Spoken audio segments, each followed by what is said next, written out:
بسم اللہ الرحمن الرحیم۔ السلام علیکم بچوں، یہاں پر ایک بہت خوبصورت شعر ہے۔ درد دل کے واسطے پیدا کیا انسان کو، ورنہ اطاعت کے لیے کچھ کم نہ تھے کرو بیاں۔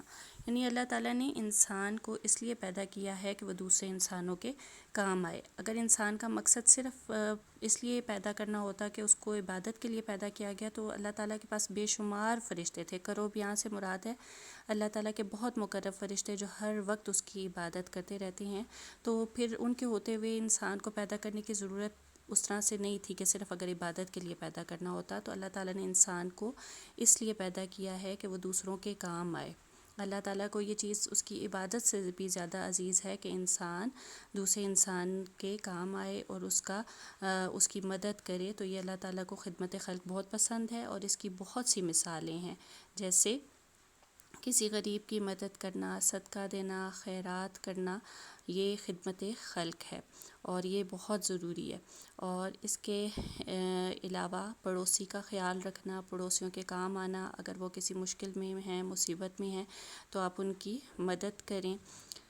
پھر بزرگوں کا احترام کرنا، ان کے کام آنا، ان کی خدمت کرنا، صرف اپنے نہیں، جو آپ کے آس پاس بزرگ ہیں ان کا بھی خیال رکھیں۔ آپ کا کوئی ساتھی طالب علم اگر کسی مشکل میں ہے، اسے کوئی چیز سمجھ نہیں آ رہی ہے تو آپ اس کی مدد کر سکتے ہیں اسے چیز سمجھا کر، یہ بھی اس کی خدمت میں آ جائے گا۔ اگر کوئی دکھی ہے، آپ اس کا دکھ سن کر اس کو تسلی دیں گے تو یہ بھی خدمت خلق میں آ جاتا ہے، اور اس سے اللہ تعالیٰ بہت خوش ہوتا ہے۔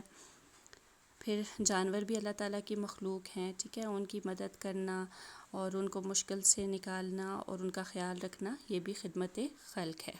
جو آج ہمارے سبق کا نام ہے درد دل کے واسطے پیدا کیا انسان کو، ٹھیک ہے، یہ اسی شعر کا پہلا مصرع ہے جو میں آپ کو پہلے اس کی وضاحت کر چکی ہوں۔ اور آج ہمارا جو حاصلات تعلم یعنی ہمارا SLO ہے، یہ ہے کہ آپ عبارت کو ایک مخصوص لہجے اور آہنگ کے ساتھ پڑھ سکیں، اور اس کے علاوہ کچھ غلط فقرات کو آپ درست کر کے بھی لکھ سکیں۔ اچھا بچوں، یہ جو سبق ہے اس کا جو پہلا پیراگراف ہے، ٹھیک ہے، اس میں اس مصرعے کی وضاحت ہے۔ میں پیچھے بھی کر کے آ چکی ہوں، ایک دفعہ یہاں پر بھی دیکھ لیتے ہیں۔ دوسروں کے کام آنا، کسی کی خدمت کرنا، ساتھیوں کی مدد کرنا خدمت خلق کہلاتا ہے۔ اس کا مطلب ہے کہ بغیر کسی لالچ یا اجرت کے اللہ تعالیٰ کے بندوں کے لیے آسانیاں پیدا کرنا، یہ بہت ایک اہم نکتہ ہے۔ یعنی کہ اگر آپ نے کسی کے ساتھ نیکی کر دی ہے تو اس کے بعد آپ کے دل میں کوئی لالچ نہیں ہونا چاہیے کہ آپ کو بدلے میں جو ہے وہ کوئی پیسے دے گا یا آپ کی تعریف کرے گا یا کوئی اور لالچ، یا کوئی آپ کو تحفہ اس کے بدلے میں دے گا۔ ایسا آپ نے اپنے ذہن میں کوئی لالچ رکھے بغیر کسی کے کام آنا۔ خدمت خلق بہت بڑی نیکی ہے اور اس سے اللہ تعالیٰ بہت خوش ہوتا ہے۔ بچوں، اب آپ نے کرنا یہ ہے کہ آج آپ اس سبق کو خود پڑھیں گے، ٹھیک ہے۔ میں اس میں آپ کے لیے کچھ نئے الفاظ جو ہیں ان کے معنی آپ کو بتاؤں گی، جو آپ کو یہ سبق پڑھنے میں مدد کریں گے۔ اور اس میں ایک بچہ بلال ہے جس کی ایک کہانی ہے جس میں اس کی خدمت خلق کے بارے میں بتایا گیا ہے، ٹھیک ہے۔ اور وہ اس کی جو ایک زندگی میں خدمت خلق کا جو اس کا جذبہ ہے وہ آپ کو بھی جو ہے وہ نیک کام کرنے پر آمادہ کر سکتا ہے۔ پہلا لفظ ہے ایثار و قربانی۔ ایثار و قربانی کا مطلب ہوتا ہے کہ اپنے آرام اور سکون کو اور اپنی پسندیدہ چیزوں کو دوسروں کی ضرورت کے لیے قربان کر دینا۔ ایثار اور قربانی، اپنی پسندیدہ چیز یا اپنا آرام یا سکون کسی دوسرے کے لیے قربان کر دینا۔ پھر اگلا لفظ ہے خندہ پیشانی، ٹھیک ہے۔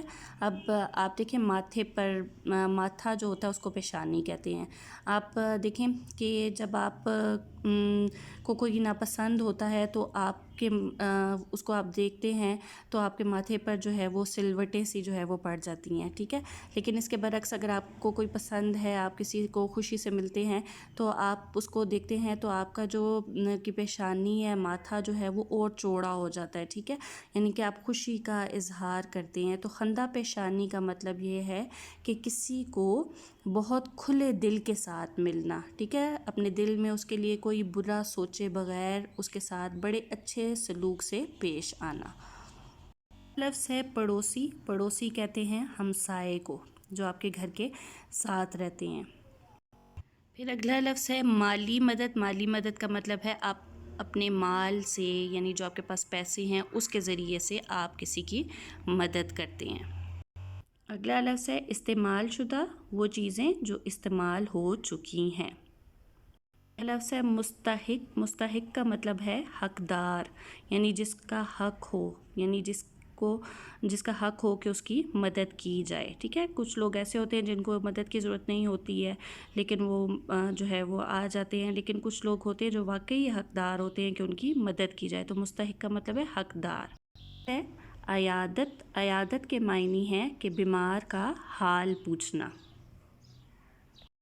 اگلا لفظ ہے احسان جتانا. جتانا کا مطلب ہے کہ کسی کو کیے گئے احسان یاد دلانا.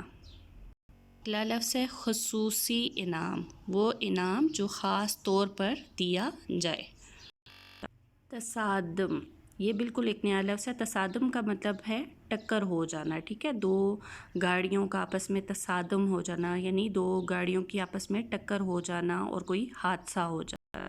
یہ لفظ بہت اہم ہے، نصب العین. یعنی نصب العین کا مطلب ہے کہ اپنی کسی خوبی کو آپ اپنی زندگی کا مقصد بنا لیں. کسی اچھے کام کو اپنی زندگی کا نصب العین بنا لینا، اپنی زندگی کا مقصد بنا لینا، ٹھیک ہے. یہ آپ کا کوئی وہ پیشہ وغیرہ نہیں ہوگا، جیسا کوئی ڈاکٹر بن جانا یا ٹیچر بن جانا، وہ کچھ اور، یعنی وہ آپ کا ہوتا ہے کہ آپ نے مستقبل میں کیا کرنا ہے. لیکن نصب العین کا مطلب یہ ہوتا ہے کہ آپ کسی چیز کو اپنی زندگی کا مقصد بنا لیں.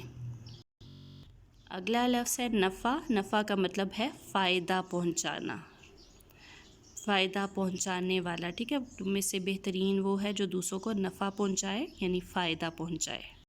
جو آپ نے اب اس سبق کو پڑھنے کے بعد جو نئے الفاظ کے معنی آپ نے سیکھے ہیں وہ آپ نے اپنے رف رجسٹر پہ لکھنے ہیں، اور پھر آپ نے سوال نمبر 2 ورک بک پہ ہے، ٹھیک ہے. آپ نے اس کے جو ہے وہ بے ترتیب الفاظ کو ترتیب دے کر درست کر کے بامعنی جملے لکھیں. اب پہلا جملہ دیکھیں، بہت خدمت بڑی ہے خلق نیکی، ٹھیک ہے. اب یہ جو جملہ ہے یہ جو ہے بے ترتیب الفاظ کے ساتھ ہے، ٹھیک ہے. آپ ان کو جب الفاظ کو ترتیب دیں گے تو یہ ایک بامعنی جملہ بن جائے گا. آپ لوگ یہ سوال نمبر 2 کریں اور اسے میرے واٹس ایپ نمبر پر بھیج دیں. بہت شکریہ. اللہ حافظ.